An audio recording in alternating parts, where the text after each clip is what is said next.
Welcome back to Reimagining Love. It is the 200th episode of the podcast today. And Clap, clap, clap, round of clap, clap, clap, applause. clap, clap. Seriously.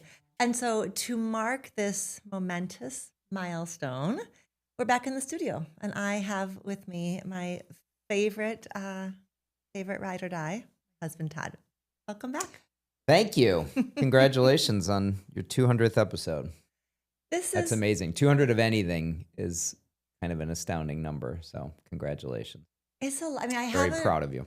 I haven't done I would really like my team and I to kind of look through the catalog, because there are times when I forget that we did an episode and I look back, I'm like, oh my God, we did that. Yeah, it's like 4 years worth because it's almost every week. I mean, that's a stunning amount of episodes of anything. Like TV shows, they always cut the cake at 100th episode, and you did 2 times that. So yeah. Well, and I think having you here feels really appropriate because you were here. Like I came to you, I was like, I think I want to start a podcast. And you had the same response you have to every time I come to you with one of my ideas. You're like, cool. Okay. sounds good. Sounds good. Do it. Make it happen. And you've been with me. I didn't say it better be good. No. You might have said it better be good. Okay, well, good. What is good? Yeah, it is good, and it's done good. And I want to share something in just a moment. But I was also thinking, it's not just the podcast that you have been there from the beginning of. It's like my entire freaking career. Like we were dating when I declared a psychology major, and we were together through grad school and whole trajectory. Yes. Everything I know about relationships, I've come home to tell you about. Yes, okay, that is listen true. to what I learned. Articles and things. Yeah, absolutely. Research. So thanks. Of course. For being a yes. Thanks for having me. Congratulations. Happy 200th. Thank you. Okay, so what we're going to, the main point of this episode is that we have gathered a set of listener questions that have come in from literally all over the world for us to unpack together. I said when we were pushing on social media for people to send in questions, I was like, okay, so he's not a therapist. He's a corporate lawyer. Yeah. But everything I've known over the years, I've shared with him, and we've had infinity conversations about our relationship, about other people's relationship, about dynamics, the whole thing. So right, I'm relationship educator adjacent. Yeah, so hopefully I can add some value for you. Before we do that, I want to read a DM, a message that came in on Instagram yesterday, and it's from a former Marriage 101 student, a guy that I taught 2023. I wanted to share this as an appropriate way of starting the 200th episode. He wrote, "Hi, Dr. Solomon. I hope you're doing well. Not sure if you remember me. I took Marriage 101 with you spring of 2023, my senior year. I had just gone through a breakup when the class started, so I was particularly open to your lessons, looking inward and striving to grow. I know I told you at the time how the class had already transformed my relationships with my parents, but almost 3 years later, I have found myself so much more relationally self-aware in my friendships and now in my 9 months and counting long relationship. Just the way I notice harmful habits, reflect on emotional signals that arise, or approach conflict has been heavily molded by your class. Early on in this relationship, trying to navigate medium distance, inexperience, and very disparate family of origin relationships and emotions, I found myself coming back to your podcast to refamiliarize myself with some of your teachings and to add almost an extra perspective in my thinking at times. Your frameworks have led me and my boyfriend to grow so much, both as individuals and in our relationship together, even in our very brief time. This is essentially a long preface to say that when Spotify Wrapped came out today, you were my top podcast for the year. Wow. It was also an excuse to thank you for the lasting effect so many of your nuggets of learning and wisdom have had on me, and how profoundly better my life has been for opting into the marriage class at the end of my time in college." That's wonderful. That's like your legacy, I think. I mean, obviously, maybe the podcast will be part of it too, but when you think about the hundreds and thousands, I guess, several thousand people you've taught in college at that, and college is such a formative time when you're learning about hopefully everything. If you had even a fraction of that impact on those people, that's just like spreading throughout the universe or the world. And that's like his children, and that's generative too, or is that the right word? Or Yeah, whatever it's sure. called. So That's amazing. It's so cool. It's very lovely. Yes. And like to think to write, I mean, this isn't like somebody you're in conversation with. This is somebody who sought out a chance to write something incredibly special and nice. So that's great. That is such a reminder that when somebody passes through your mind and you feel thankful for them or appreciative, like to just like take that little step to reach out and say, here's how I still think of you. Like Right. whenever I mean, I literally like had tears Yeah. in my eyes when I read this, and even like choked up like reading it just now. Like Right. it is so profoundly Yeah. No, impactful. it makes a huge difference. Yeah, for sure. Right. So he not only feels that way about what he Right. but he took the time to share Yes, that's the difference, I think. Yes.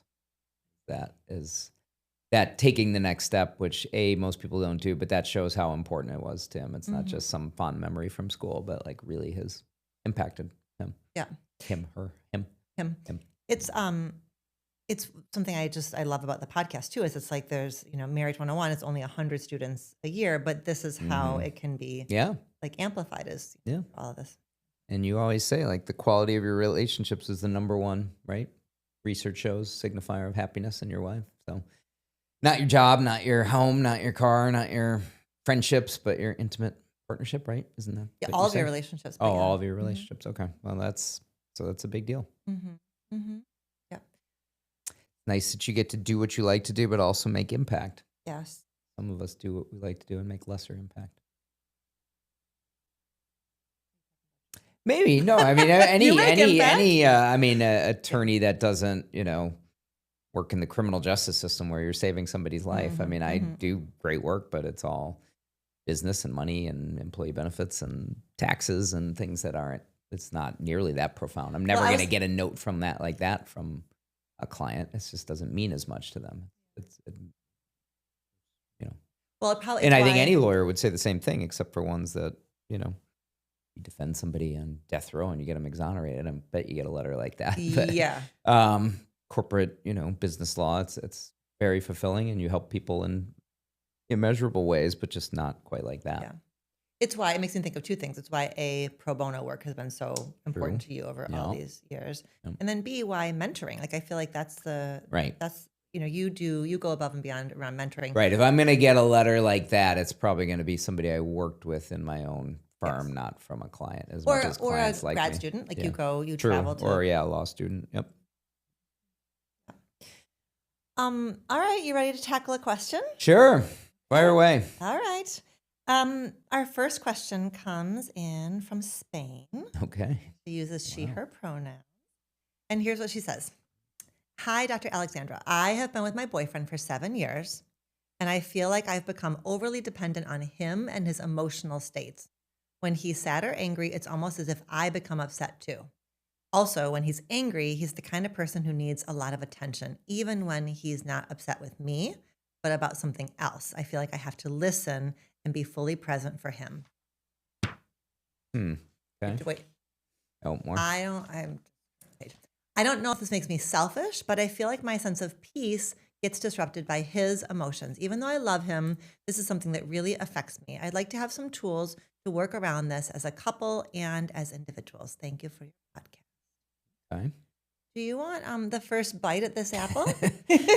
No, I don't think I ever want the first bite. I don't know. Sure, I'll take the first bite.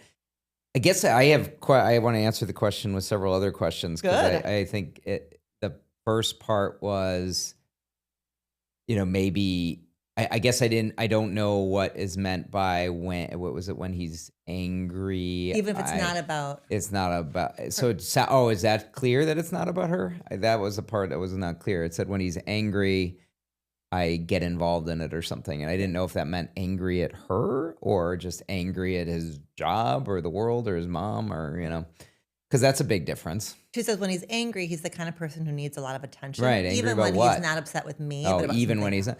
Well, okay. So that is a big deal. Her. Right. So I think that to me, okay, that's helpful because when somebody's not angry with you, getting very involved in it doesn't sound like, other than support. Are we talking about it? Can I help you? Can I let you vent? It sounds like they're doing some of that, but the taking it on of, he's angry at the world or something else, I guess I think that it sounds to me like a little bit of a red flag or something to work through if that's disrupting the relationship. Because if you're angry at me and I've done something and you're angry with me, that should clearly impact our relationship. If you've had a bad day at work and you're angry at your boss, and we've talked about it once or twice for the requisite amount of time, and I've given a listening ear and been empathic, oh, I'm sorry you've gone through that.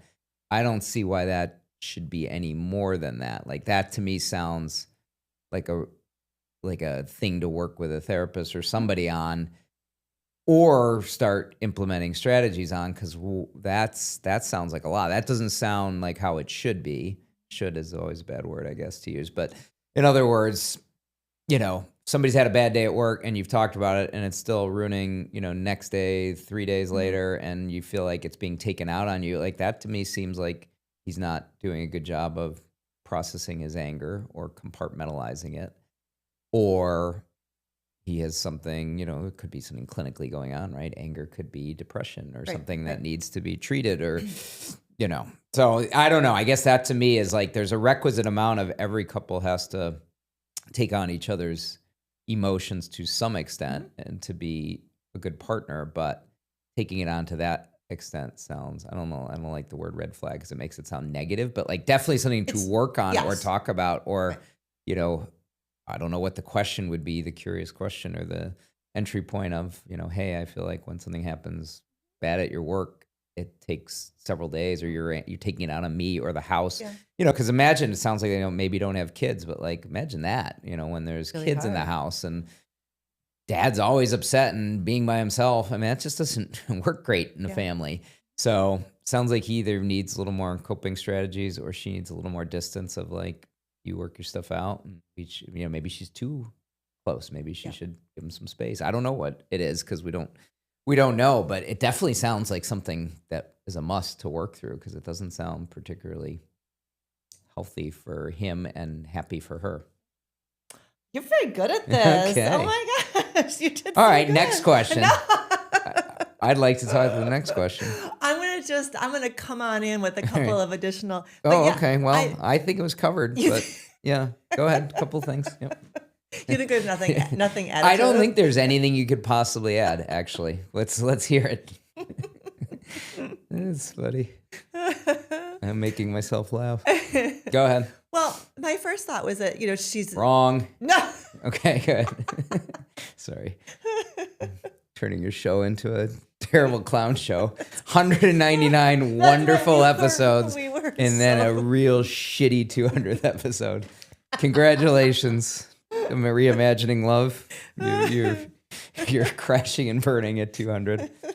Nobody lives forever. I'll stop. Right. Go ahead. Please tell me your thoughts. All right, Todd. My thoughts on your show. Yes. My first thing is, when she says, I worry I'm being selfish. That's the thing I don't like. That is deeply unhelpful, because she's not being selfish. She's literally a mammal. Like, we are, like, emotions are contagious. And the closer you are to somebody, like to the point that you had made about, like, it doesn't mean that he's responsible for her well-being. Right. But it means he's responsible too. Like, that is that is one of the like, burdens of intimate partnership, is that you are co-regulated. Your nervous systems are entwined. The longer you're together, the more they're entwined. Like, I know that when I sense your moods, you sense my moods. Sure. There's no world where she's going to feel the exact same way on the inside when he is storming around or isolating himself or, road ragey because he's displacing his anger about work. So I want to just like really validate that, to your point, like, it's not healthy for him, and it's not, it's going to impact her well-being. Yeah, no, I agree. I think, and especially in today's generation, it seems like singledom, or whatever you'd call it, is like more popular than ever. Like, relationships aren't for everybody, but if you enter into one, you are under an obligation to largely have your shit together. Not all the time. Everybody's got stuff, but like, no, you can't, disappear for 3 days. And not that she's said, but if she's writing the question, it probably means there's something that is not sitting right or normal in her mind of, how angry, the Yeah. person is, that is each partner's obligation. So right. I am piggybacking off of what you said, and she is absolutely valid for saying that she wants better and she's not selfish. It's just, that's what you should expect of a partner. And if you're not in a partnership that has that, realize there are other people out there that Wow, do you're that. taking her there. No, I'm not. Okay, I'm just well- saying, because sometimes people think they don't deserve better, or there aren't Yes. better. All men are this. I just don't think that stuff's true. I think you're never going to find somebody that's perfect. So I'm all for always staying together when you could work through stuff. But this idea that, you have to settle for somebody who's not together in that way, I don't think that's true. Well, and here's what I would want. Here's what I want them both to be. I like that you. I'm not trying to end relationships. No, I know.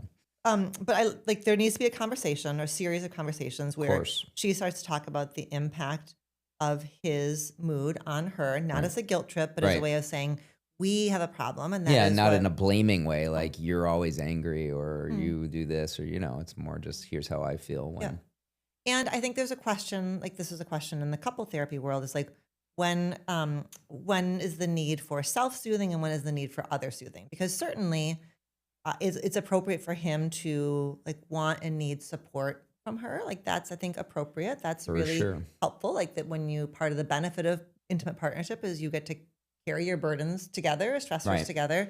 But I do worry that if she's feeling overly responsible for his moods, there becomes a cycle where the more she's his like emotional security Overfunctioning or blanket, whatever, and the yeah. more he's not developing it for himself, the more he's not developing it for himself, the more he needs her. So I suspect they may be caught in a cycle where he's not taking responsibility for his own feelings because he doesn't really have to, because she's Right. She's there helping. and she's Yeah. good at it and she knows Right. him, and Mm-hmm. so it's not that we want him. But it sounds right. That may be working for him, but it sounds like it's not working for her. No, and she does not. She actually, it becomes part of the problem by not speaking to this, because she Right. will become resentful. She will become burned out. Right. She will start to judge him, and then she's not able to be Right. her And isn't support- that built differently too, though? Aren't there some people where she could be that and not be unhappy by it? I mean, everybody's different, right? Isn't that the whole thing? Like, isn't there a scenario where he might need somebody to be very regulating his emotions, and that could end up being healthy because a different she yeah. doesn't mind? I guess, but a different. Isn't everybody like a little, like you find different, some people are, I don't know. Maybe I'm asking. I don't know. I think It doesn't mean that he's, terrible No. guy to want somebody to help regulate his emotions. It does not. It does not. But he's going to always be he's going to always be somewhat at risk if he can't also do it for himself. So I Yes, do I like the agree idea with of that, him. yes. I like him being in individual therapy. I like the idea of him being in a men's group. Like I Right. like him just being curious. I also am a little bit suspicious Or about, getting the feedback that he's a lot on this stuff. Maybe he doesn't know. Sure. Maybe he thinks he's happy and calm all the time, and that's the point of the conversation, to say, like, Or he thinks that his mood doesn't affect her. that's true too. Because if he right? grew up in doesn't- a home where if in his home growing up his distress was not seen, nobody saw when he was upset, then it actually is news to him that she's reading his moods and she's affected by his moods, and that might Right. really be a different way of being if his home was really kind of like isolated and Yeah. distant. Yeah. Um, Okay. okay, listener in Spain, we got you. I hope that was helpful. Hope so. Are you ready for another one? Yes. Okay. Let's hear it. We go from Spain to Canada. Oh, wow. So we This now. is quite the trip around the world. That's right. Okay. Okay, listener from Canada who also uses she, her pronouns. Mhm. And she says, I am the betrayed partner. My partner was in a long-term affair, and since the affair was discovered, we've been working hard together in therapy. We took the course, Can I Trust You Again? That's my e-course. Okay. And we found it very helpful. Could you please shine some light on the topic of infidelity and avoidant attachment style? I know there isn't a direct correlation, but I think the avoidant patterns often lead to disconnection and dishonesty that can contribute to creating an environment susceptible to infidelity. I am struggling as a partner of an avoidantly attached person, and even as we are trying to work on the core issues of disconnection and pursuer distancer dynamic, the betrayal trauma I experience and the avoidant tendencies of my partner further complicate our healing journey. Also, I want to thank you for a great course on rebuilding trust after infidelity and being empathetic toward all parties involved. I also found the podcast episode on affair partner very interesting and so on point. So just for the listener, if you don't know, I have a Can I Trust You Again course that is designed for couples who are post-infidelity and trying to explore the process of rebuilding trust, like creating that sort of 2.0, like building something from the ashes situation. And there's a lot of worksheets, a lot of resources. Couples around the world, many, many couples around the world have taken the course and found it helpful. So it is, we'll link it in the show notes. And then also that affair partner episode that I did on the podcast a couple of years ago is also there, and we'll link it in the show notes for you.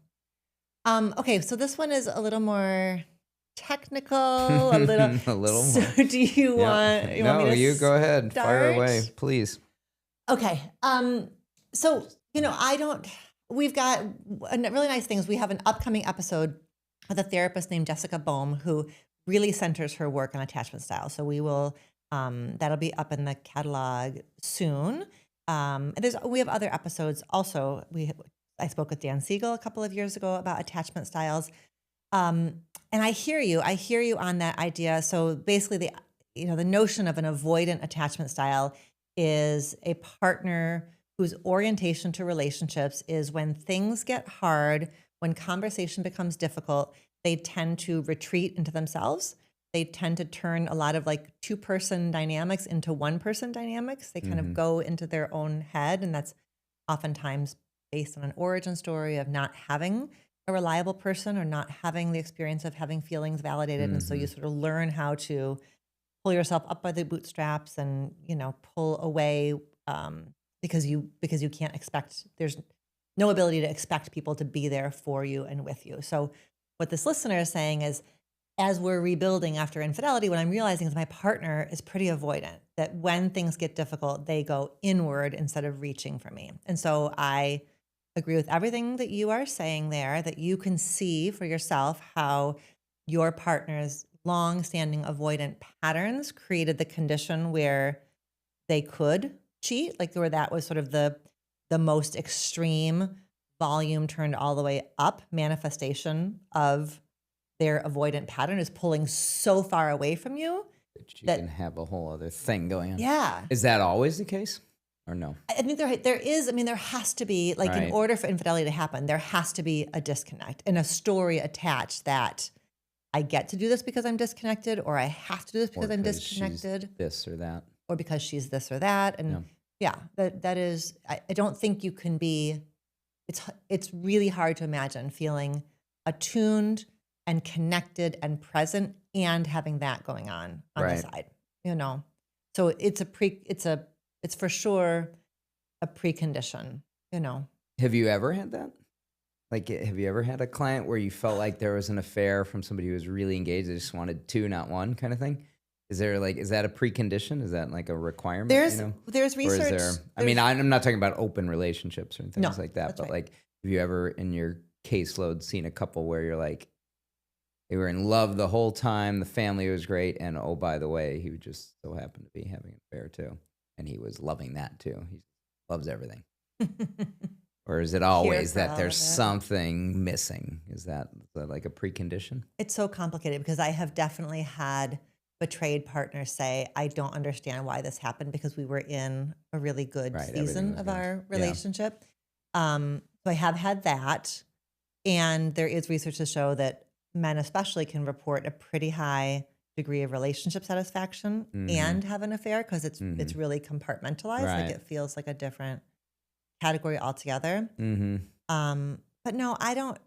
I think that regardless of what, connection is so, because you can't like measure connection with like a blood test. Right. I think people's definitions of connection are different. And what I know to be true is that how people define adequate connection post infidelity is really different. Like Right. I've had lots of betrayed partners being like, I'm not sticking around for like a C- Right. relationship. Right. Well, What I were you- know, infidelity carries a lot of shapes and sizes. I wasn't like necessarily talking about the shorter ones, but like these really long-term ones, I guess I meant. Like, is it possible to just, maybe it is, I don't.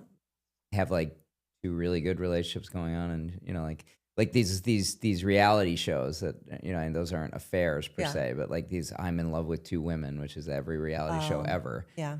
Love is Blind or Bachelor, Bachelorette, Golden Bachelor, like Mhm, have mhm, mhm. such strong feelings for two women. I think that part is obviously the attraction part is obviously, Yes. but they're not in relationships, so maybe that's the Yes. difference. I Okay. think so. I Yeah. think so. Because in order to pull off a long-term affair, like the amount Right. of deceit and Yeah. strategy, it just can't, like, it compromises first of all, it compromises the betraying partner's Right. emotional health, to be carrying all that, like all that deceit and keeping it all straight. Yeah. But then the affair, like, even it's really interesting, like when an affair becomes a long-term thing, it ends up taking on like a lot of the qualities of any other long-term relationship. Like Right. it has its own Right. dynamics and conflicts and repairs, Mhm. Um, yeah. So I think the answer to your question at a high level is no, you Okay. can't be fully Immersed in engaged. both. Okay. Yeah. Got it. When one is, But then I short-circuited the rest of the question.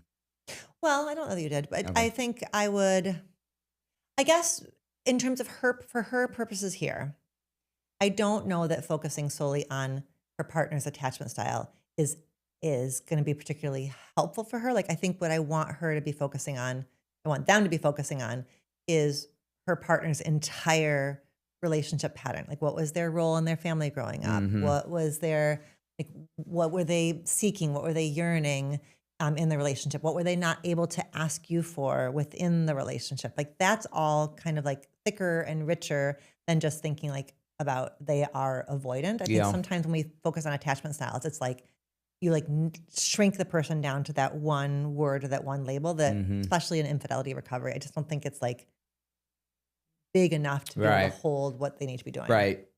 It's probably just helpful on the front end to have a reason, but Mm-hmm. I think when something bad happens, you want to have a reason. That's interesting.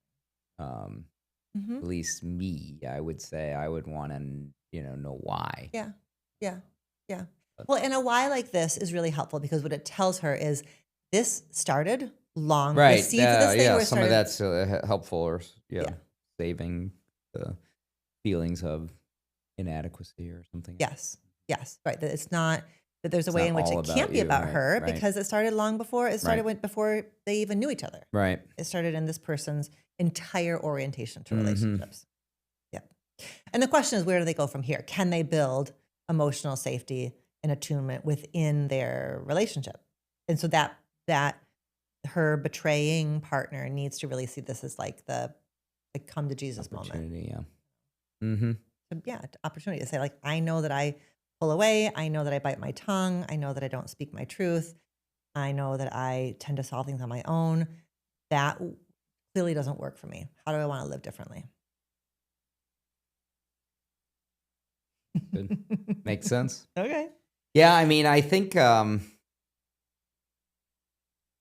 it's the funny thing. I mean, in all long-term relationships, there's always going to be some element you have to work through. I guess it's just a range of, some of these bombs are bigger than others, I guess, right? Yeah. Like something like that probably takes years and years to get over versus something you said, something you did, some insensitive thing you did, some period where you were less in tune. There's just certain infractions that I guess are harder to work through. Absolutely. Yeah. Absolutely. Well, yeah, and we're thinking, right, and she's also saying this was a long-term affair. Not that it's necessarily, I think that I've seen single incident, single Do as incidents of much cheating damage, blow yeah. up an entire marriage, and I've seen really long affairs and couples build something, pretty incredible from the ashes. So that can't even be the determinant. The determinant really is, does her partner want to see this as an opportunity to Right. grow, Mm-hmm. Makes sense. All right, Canada. Hope that you feel supported there. New York. Okay. Back to the States. This is our only question today from a gentleman. Oh. Um, Yep.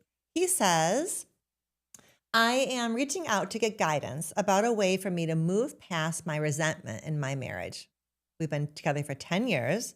After doing my own therapy work, I realize now I was prioritizing her wants and needs over my own and being overly accommodating. During the early years of our relationship, I was juggling medical school while maintaining the home as she worked full time.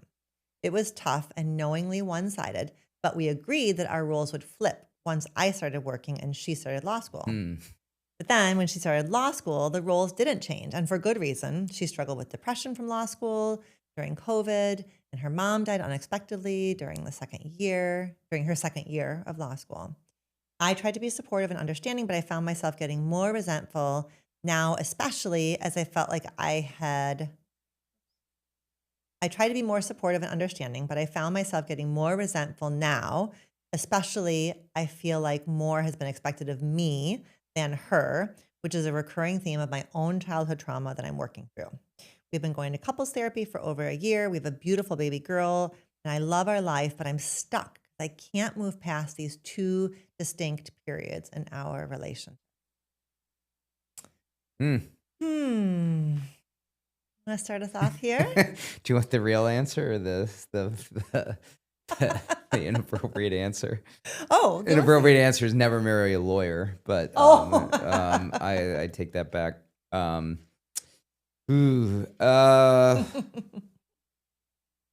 guess I don't know. That's a hard one. I guess I'd never have had. I mean, I've tried to always put myself in shoes of these questions and like relate to some element of it. And resentment's not one I really kind of resonate with me because I don't resent you, and it's not an emotion I really resent. I don't resent a lot, I guess. When we were together for the last episode, I remember you saying like, I really do try to Kinda start let every things day go. fresh. Yeah. Really, like try to start. Yeah. I mean, I've been like angry about stuff, but resentment's just like it's a more judgmental feeling, right? It's not It's like, only it's did quiet something and bad it happen to me, but simmers. like you just really there's more contempt in it. I think, right? And you always use that as a term that's like really more difficult to a relationship than frustration or resentment. Just to me, it means more like I'm out of balance or I'm out of whack or something. It's like I think this person is doing this to me intentionally or kind of like bait and switch, or there's some, when I hear the question, it sounds like more than I'm struggling of, carrying the load. It's like inability to kind of like get over the past or get over the deal or, Yeah. maybe that's where I have resentment. I guess like one area I have resentment is in the dumbest little areas of my life, like AT&T charges me for something that I don't think that I have resentment. I literally can't get over it. And despite the fact that I actually have an hourly rate and I know how much time is, an hour of my time is worth, I actually, or how many dollars an hour in time I'll spend, Too 2 much hours time. on $6 if I think I've been wronged. So that feels like resentment. And that does feel horrible when I hate how I am towards AT&T. If they're listening, I apologize.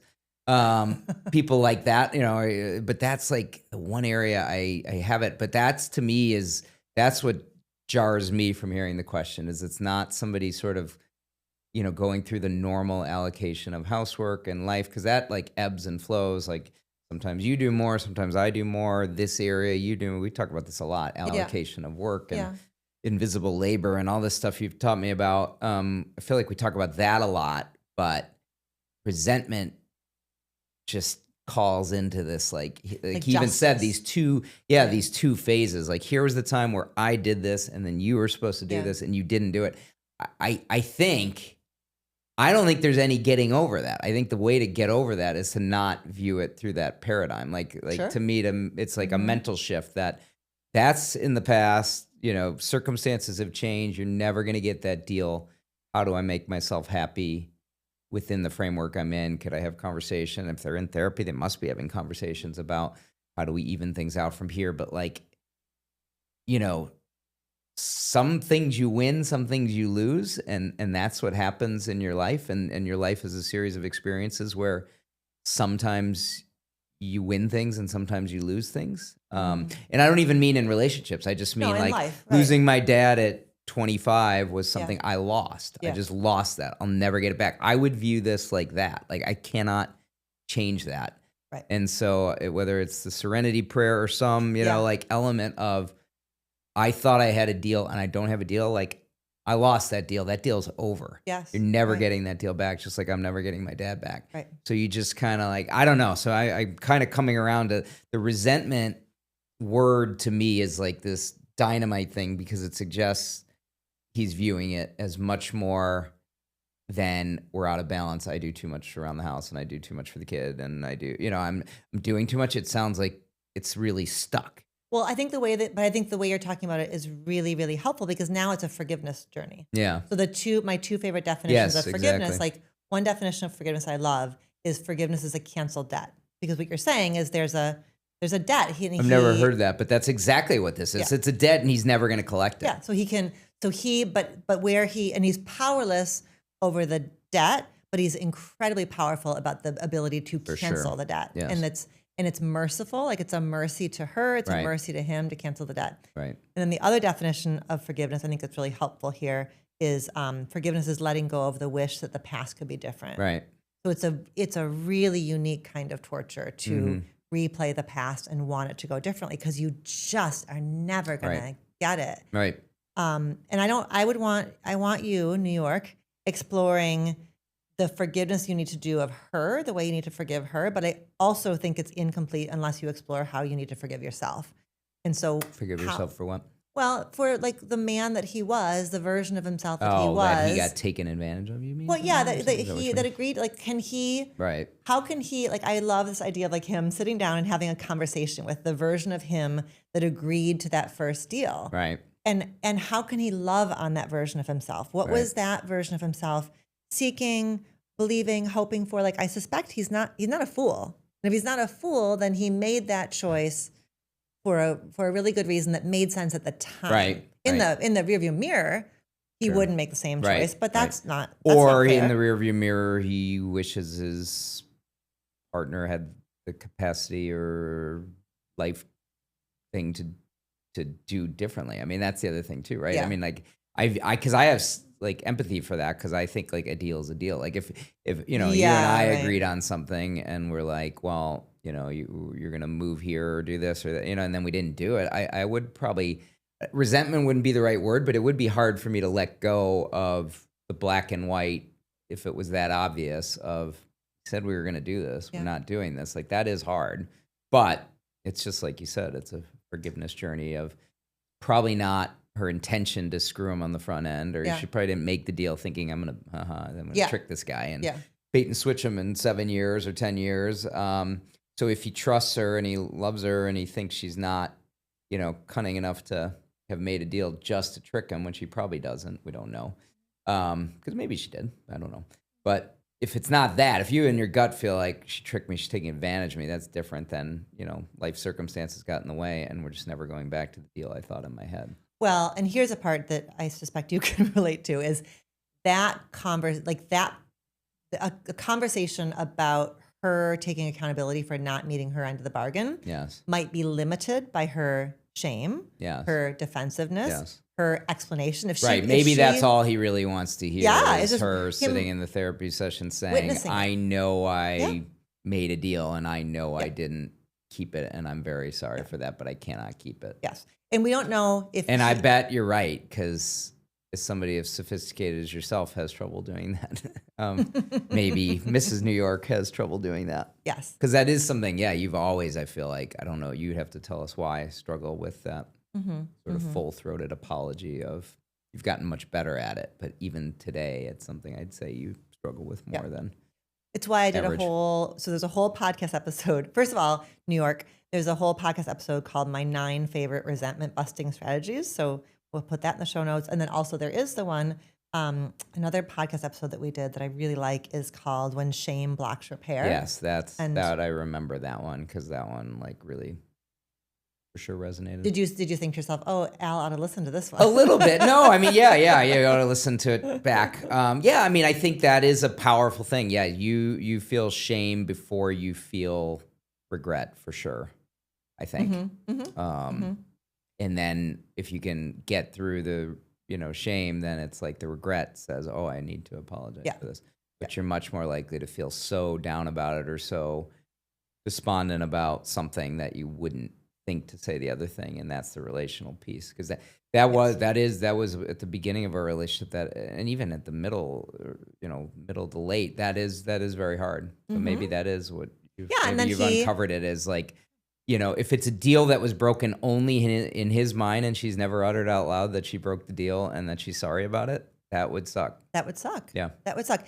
And and so we don't know where the breakdown is happening.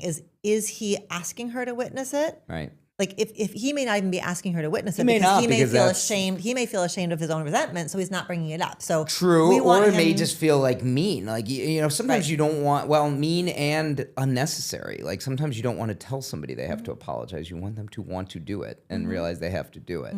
And you want to get apologized to, not because I've told you need to apologize for this, but because you think highly enough of me to do it. Yeah. So maybe that might all be going on. That's for sure. That's for sure. But at this point, what's really clear to him is that he's not as open-hearted in this marriage as he wants to be and could be. Yes. And so if he hasn't alerted her, for sure, part of what he's grieving is that she didn't initiate this repair process. Right. But at this point, we want him to be initiating a repair process. Right. And doing it with her and asking her to really, like, bear witness to And understand the why. harm. Yeah. Not that it was intentional Right. harm, and not that she's a bad person, but that Right. there was some harm. Right. Okay, New York. Well, this is related, so we'll just pause here. We'll just stay here a bit longer. So when we posted on social media that we were gathering these questions for this episode, my very dear friend Terry Cole sent a little question in. She wants you and I to talk about how we repair after rupture, and she says, "I'm always fascinated by how long-term couples keep it good," with a bunch of O's. Okay. So, can we define rupture? Because it sounds bigger than I'm used to. is that a term of art? It sounds like it. Yeah, it sounds like definitely art, not science. It's just like, how do we come back together like after a problem? a conflict? Oh, a After conflict. Okay, so rupture doesn't mean like you've moved out or it's like No. something horrible has happened. Or Just like something. a break in rupture. connection. Nowadays, I guess that's the question Yeah. versus in the old days. Because in the old days, it was take more distance, I think, and there's still some part of that. But take distance would be like a thing. Like, if I know you're upset at me about something, it's best to not force the issue to talk about it right then. Like, giving you some If time. I'm upset with you? Or if Yeah. mostly, or vice Yeah. versa, but mostly if you're upset with me, if I've done something wrong, leave it alone for a bit and then try to come back to it, or tell you I'm available to talk about it, but not force it. I think I used to like force it. Got to talk about it. Got to work through it. I'm here. But like, that's not, fast is not always best on stuff like that. I guess it depends on who did what. I think on something, little, I think it's turn the other cheek is a lot of it in a long-term relationship. Like, don't fight every fight you could fight. Like, if I told you every time I asked you to do something and you didn't do it, it would be too unpleasant. You just have to make peace with that's not your strong suit. You're trying, you do many other things. And if I picked it every time where I asked you to do something, I think that is a strategy. You have Turn the other cheek or just have leave it alone. practice acceptance. You have accepted acceptance, right. Which I know is hard for you because that's a dynamic that you experience in other parts of your life too, where like you are, Yes. you're waiting, you wait on other people to do things A lot, a yes, lot, yes. and I don't like that I am part of the crew. part of the crew. Yeah, but that's fine. So some of it's acceptance, like you said. Some of it is distance. Some of it is be pretty quick to recognize it, meaning if I've done something and I realize it's something, trying to get in front of it and say, Oh yeah. are you upset about when I did this? Or Yeah. I'm sorry about that, and then apologize and kind of move on. I don't know. What else am I missing? I know that one of the, like, just a strategy that I find helpful is like when you and I need to have a hard conversation, it's going to go so much better if we can be walking when we do it. It is so huge for me. Like when we're not in sync, it is so like I'm still growing like my capacity to stay present during that because it's so unpleasant for me and I flood so much easier than you do. Yeah. But if we're walking, I can stay much more regulated. And I think there's something about just our bodies side by side. We're looking in the same direction. We're moving. There's fresh air. Like I think that's all of that is really helpful. So just in terms of like the context, I think the context matters a lot. Good one. Yeah. One time we had maybe like last summer we had a conflict while we were on a run together. Oh wow. And it led to a really good run because I was so fast. Yeah. I was That's funny. I was very remember fast. That was the one where you said, and it like stuck with me. I know exactly which house we were in front of when you said it. You said, Al, I don't understand how you don't feel like I have your back on this. I do remember that. I've been nowhere for the last, running, 30 years. Yeah, besides like having your back. Yeah. And you were I felt like I was not, like it was a money in the bank argument or something. Like I had done something, I don't know. Right, it was probably insensitive, but it was taken to mean something so far outsized of what a reasonable third party would, who was watching us. If you were watching us as a movie, you would say, there's no way he meant something like that. I don't remember even what it was, but I do remember thinking, and I think I handled that well. I think it was a good, yeah, you did. Because it was, and I wasn't trying to like just get out of things. It was just like, what more do I have to do to let you know I'm here and I'm by your side? Like that, that, because it doesn't happen for me. It just doesn't, I don't ever sort of wonder about that with you and you do with me. And I don't think it's because of me. I just think we talked about the attachment styles or coming from a family of divorce or whatever it is about you that slightly broken seems more broken to you than it does to me or something. Because everything's like slightly broken all the time, or you break stuff all the time. And then when we break stuff, to me, it's like, oh, put it back together. And for you, I think break stuff is like, it's broken, or, there's bigger meaning to you than there is to me. Well, usually. And you just like one of your coping strategies, you let stuff go. Like you really, like it's a coping strategy. I think it's a value Except of for yours. Fucking AT&T. And Aaron Rodgers. Yes, right. And like certain sporting events. And yeah. But that's a coping strategy. So it makes sense then that you also, like, you're just not primed to go to those places because you're letting it. Yeah. Yeah. And I'm primed to take in the full picture. I mean, I think that's why people become lawyers sometimes. They're really good at taking in the full picture. Like, I don't have a hard time keeping you in context. Like, you could say something horrible without me thinking horrible things about you. And I think if I do something bad, maybe you put me in a bigger, like... Oh, I question your character? Not question my character, but question like whether I'm right or, or whether we belong together, or whether this is all going to work, or, these like things. Whereas like I have all this, 30 years of evidence in my brain that things are going to work. So when something feels like, geez, that was a horribly insensitive thing to do, it doesn't feel like, oh, there's all these horrible things along the way, or there's going to be more, or I'm able to like pretty quickly swallow it by the mountain of evidence suggesting that we do pretty well together. Well, I think the other variable for us is that you don't struggle with self-compassion the way that I do. True. So my own struggle with self-compassion makes me really sensitive to things that feel insensitive from you to me, because then you end up feeling to me the way I feel to me. Right. You know what I mean? Like my skin is thinner because I'm already being hard on myself. And so then if you're being less you're definitely harder on yourself than I am in relationships, for sure.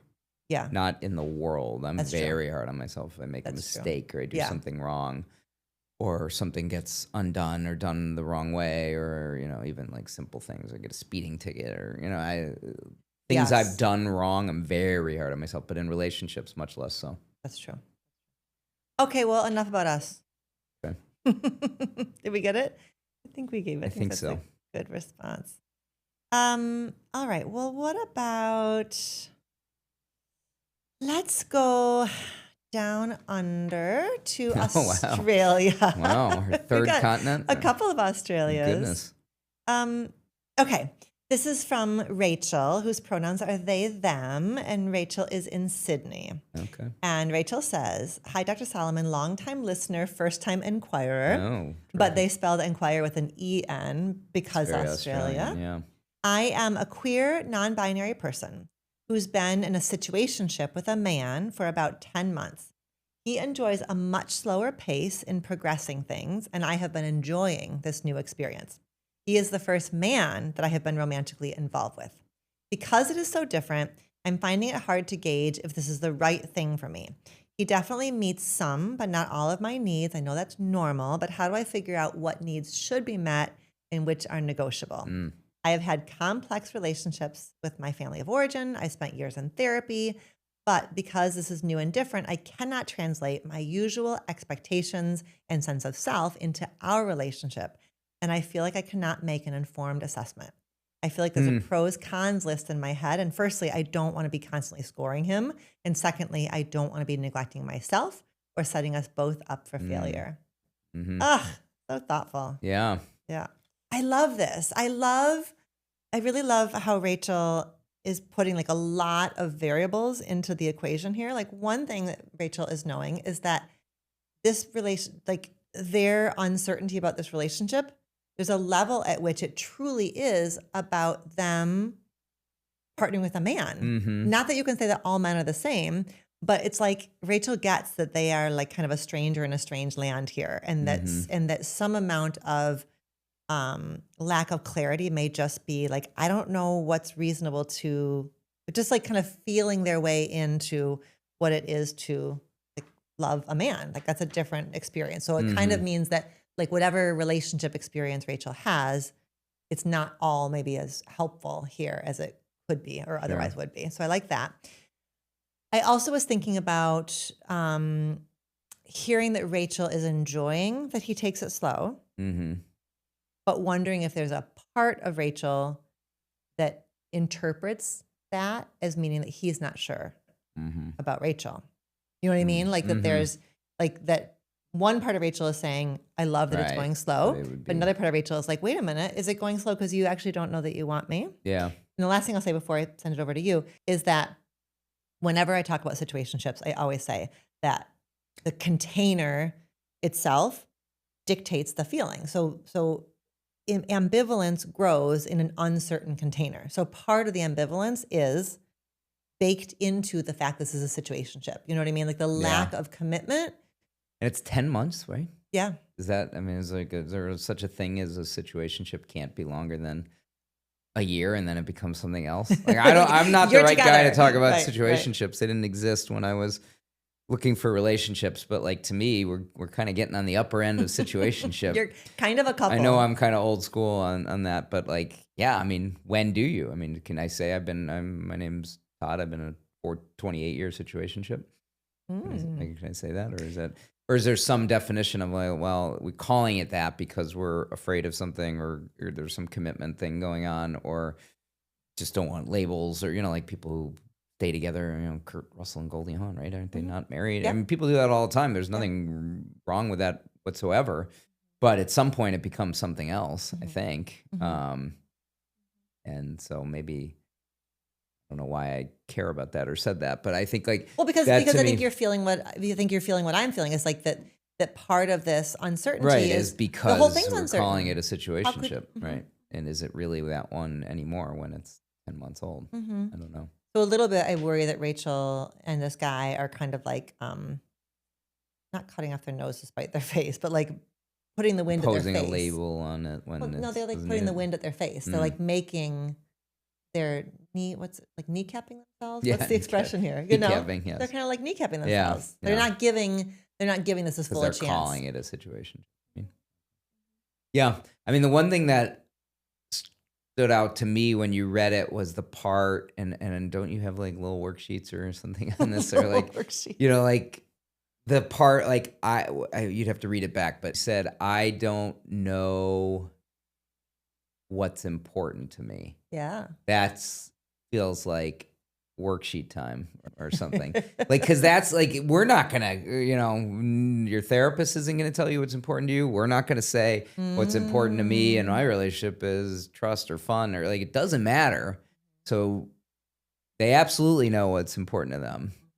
They just need to do the little worksheet and figure that out. I assume you have something you're going to put. You know where they can find I little don't know. worksheet? Tell me where they can I'll find tell you where Rachel can find a little worksheet. Is it's part of the intimate relationships course, like the e-course. Because that to me is like step one on all this. Forget all the other stuff. But when I hear a story and it's like, well, I'm maybe keeping pros and cons because I don't know what's important to me. Like, ooh, that you got to work on that, because that's not something anybody else can help you with. And there's no wrong answer. It's all what's important to you is what's important to you. Right. Sometimes having an energetic partner is. Sometimes having a physically affectionate partner is. Sometimes having somebody who doesn't be mean to you. There's a million things that it could be, but nobody's going to tell you that. And it might change over time. So it's like a constant. What was important to me when we were 18 is different than what's important to me now. It's also, when people know. That's a lifetime journey of little worksheets. Yeah, right. Longtime listeners know that I don't love a pro-con list unless the pro-con list is about who Rachel gets to be in this relationship. You know what I mean? Right. Like it's not so much about this man, because put anybody under a microscope and you're going to have stuff in the pro and stuff in the con. I'm not saying that Rachel could be with anybody, but like I would rather. No, I heard the pro-con thing to be less about him and more about, but maybe I heard that wrong. I don't know. I feel like there's a pro-con list in my mind. Oh, okay. And firstly, I don't want to be constantly scoring him. So yeah, it is scoring him on the pro-con. I thought it was more like in an effort to figure out what are the traits I'm looking for. Yeah.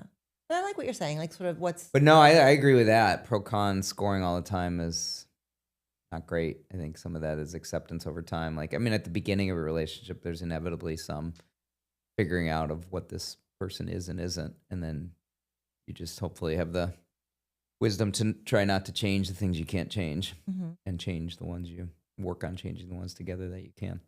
And knowing that nobody's going to be your everything. So if an energetic partner is important, but he's not really energetic, then make sure you've got some energetic friends totally that you can go and like.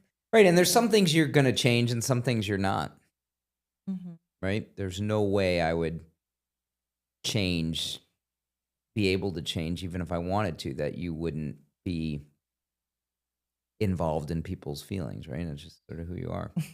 Like, what if I said, I wish my wife was less involved with her friends because she's taking on a lot of stuff, or her family. I'm not going to change that. And then there's other ones where I wish you were a little more organized with your stuff, and then that might change. You're not going to be perfect, but I might work with you on, could we do these 3 things that are really important to me? Could we put the top of back on the Advil? Top on the Advil, yeah. I nobody likes, especially the dog in the house, 300 Advil on the kitchen floor. Things like that, because that affects me. But it's not like, I don't try to organize your purse, things that affect you. So it's like when you're dealing with the Advil. Community Advil, let's close it up. Just a twist. So stuff like that, yeah. But that's like knowing the difference between what you can change and what you can't, and accepting things that are different than you might. Yeah, if I was drawing it up, I would definitely make you neater. But plenty of things I like. And sometimes what's helpful with those things is if Rachel is like focusing on a negative trait of this guy, is there a way that negative trait also makes possible this other thing? Like, they're not particularly energetic, but that also means that they also aren't particularly anxious. Right, and that's really helpful for me. Yeah, there's usually some benefit to all these things that could be seen as a negative, for sure.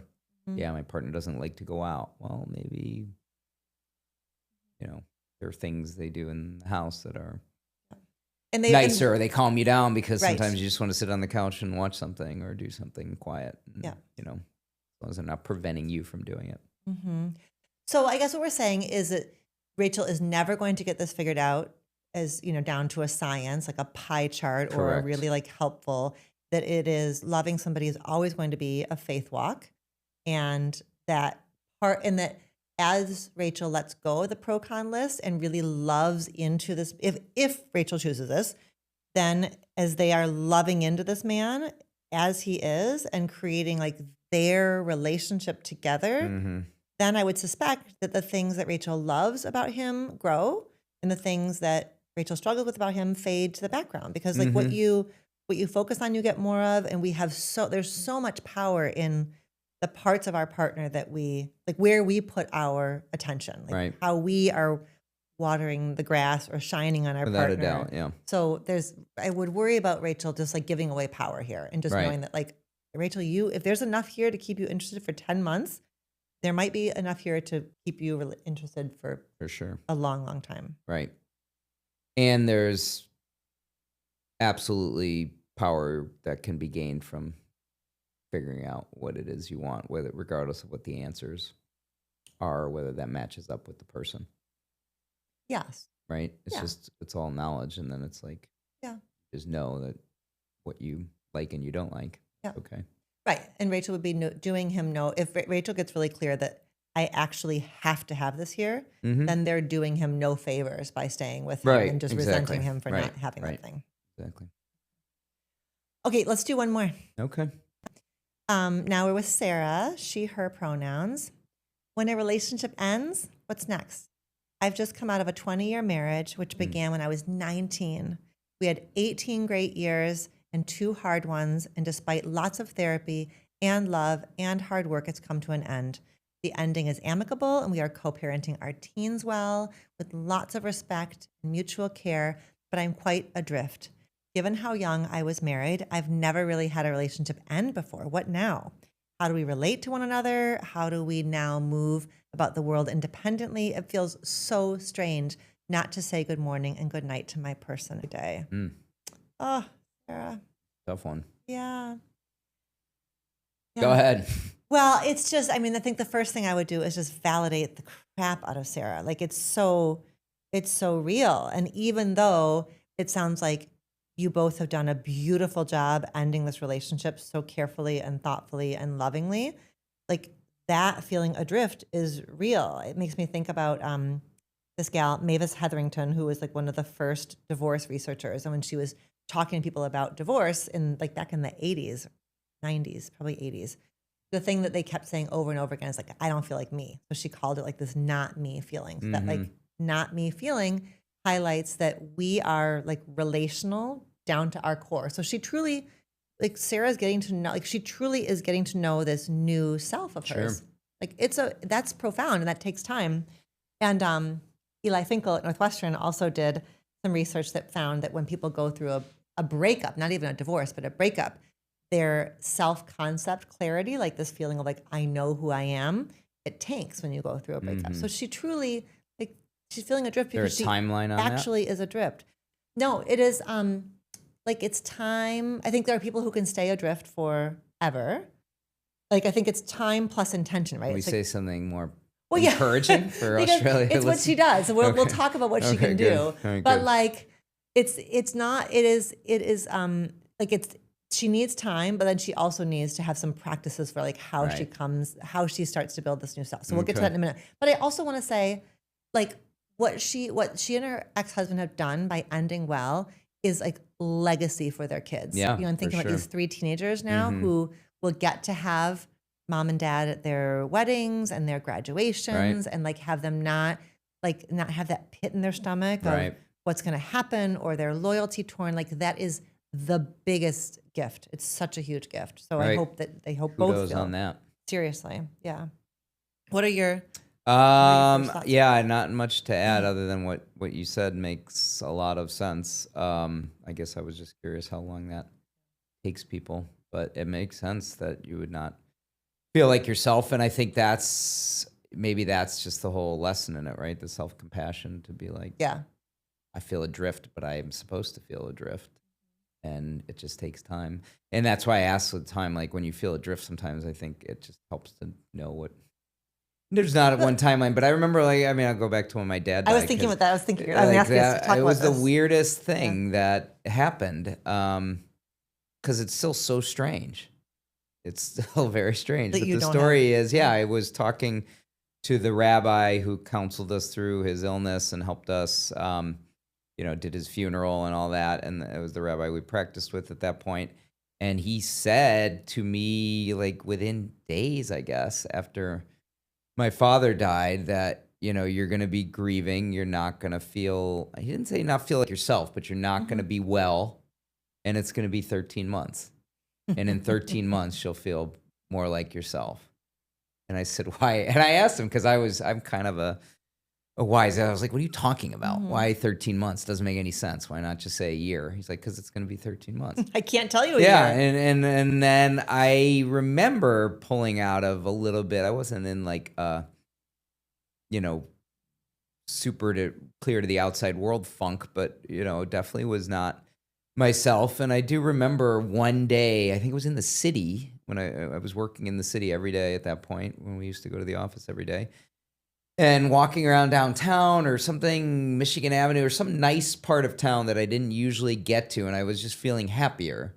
And I remembered noticing that I was happier, and it was like almost the 13-month anniversary of my father dying. And I was like, and I said to myself, even like under my breath, that fucking guy, how did he know that? And so I don't know what the timeline is on something like this, but I think that's why I asked you is, I remember, because I tell people that anybody who loses a parent, or I haven't had anybody, fortunately, I don't think we have anybody lose kids. Well, that's probably going to happen at some point.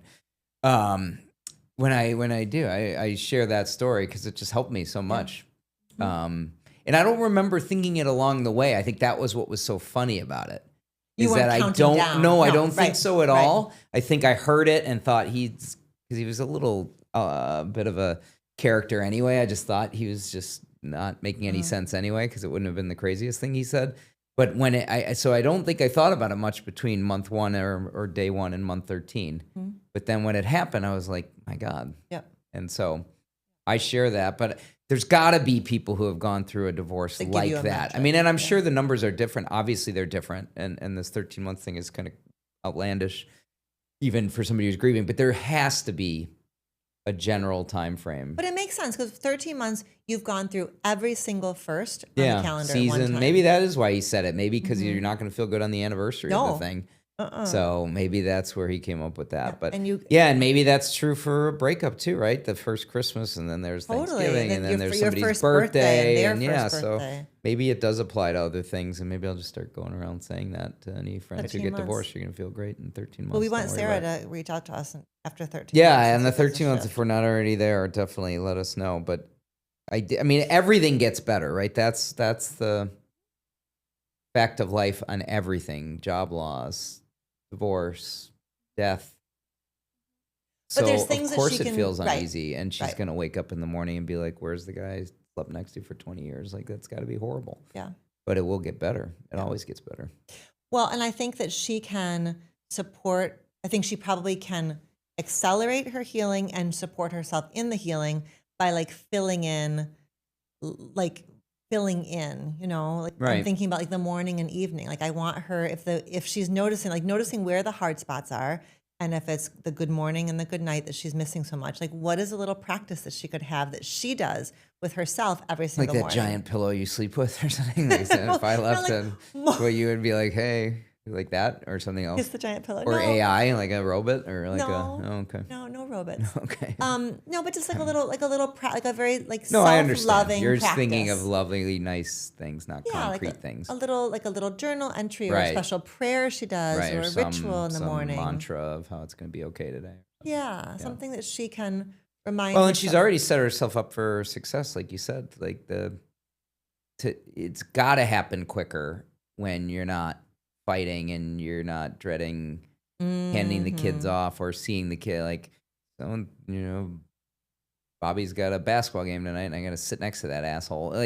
She's already set herself up that this is going to go much quicker than a lot of people have to deal with. Although maybe it makes it confusing, because I imagine if you're amicable, then there might be these thoughts of wait, why didn't it work? So I wonder if that can also cut the other way too. But I think what I'd want her to come back to is, well, you're good. I think is being amicable is a blessing. That it can be a blessing in and of itself without the amicableness meaning opening a door to second thoughts. Something else, right. Amicableness exists on its own. Right, it's a gift on its own. On its own. Yes. The beginning, middle, and end there. No, that makes sense. But I would want them, I was thinking about, there's also research that shows that people who become friends with their ex if that's going to go that way, like there's almost always like a break of space. So probably more space from him in the beginning also will help her and like will help her. Right. Well, that it's got to be confusing, right? Yes. Yeah. Yeah. And then, Especially after 20 years, not insignificant amount of time. yep. And it might not be friendship. It might be like we ought to have a different category of like what that means to Right. work well together. Because it's Yeah, that's right. The friendship thing is a little curious or because you weren't different. friends. Right. You weren't Right. friends. Right. And yeah, being friendly and amicable is different than being friends. Mm-hmm.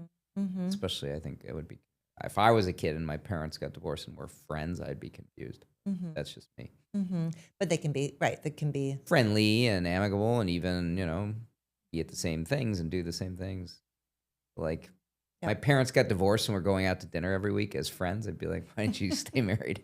That's me. But I'm not even like saying it with judgment. I just think it would be super confusing for a teenager if his parents were divorced parents were such good friends that they were like spending every weekend together. Yeah. Yeah. That would have been confusing to me. I didn't have parents who got divorced, so I don't know what it feels like, but I can tell you I wouldn't have liked that. Yep. I also want her in a community. Like, I just really want her nurturing other relationships. Like, I think part of what makes divorce so hard is that in our culture, we largely hold up, really intimate Maybe a little relationships. worksheet for this too. Is there a little worksheet on this? A little worksheet.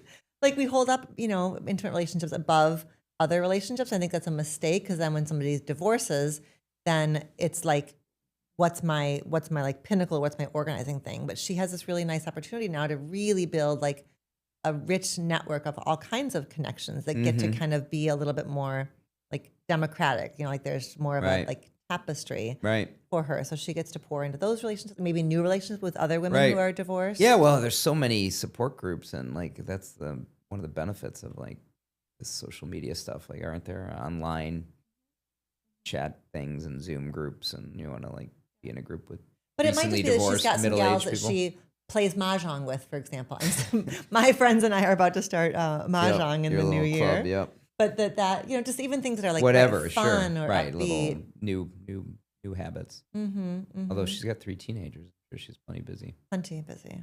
Well, yeah. I mean, bottom line, supporting her and cheering for her that they've done this as well as they've done it. Yeah, it's a lot to be proud of, and like you said, a legacy, like a gift for your kids. Totally. I don't know that we've ever run across kids who had divorced parents that were really, really acrimonious and didn't wish it was different. Yeah, right. Have you ever, I mean, you see a lot of people in therapy whose parents were divorced. Anybody talk fondly about how much their parents hated each other? Oh my God, no. Yeah. It's so damaging. And some of the stuff you had in your own life was formative in how it changed your worldview or your experiences. Because you're just torn. You're torn between people you're a kid and literally are, you're made of both it's of so them. Confusing, right? Yeah. You're made of both of them and picking sides and fighting, and it's just so uncomfortable.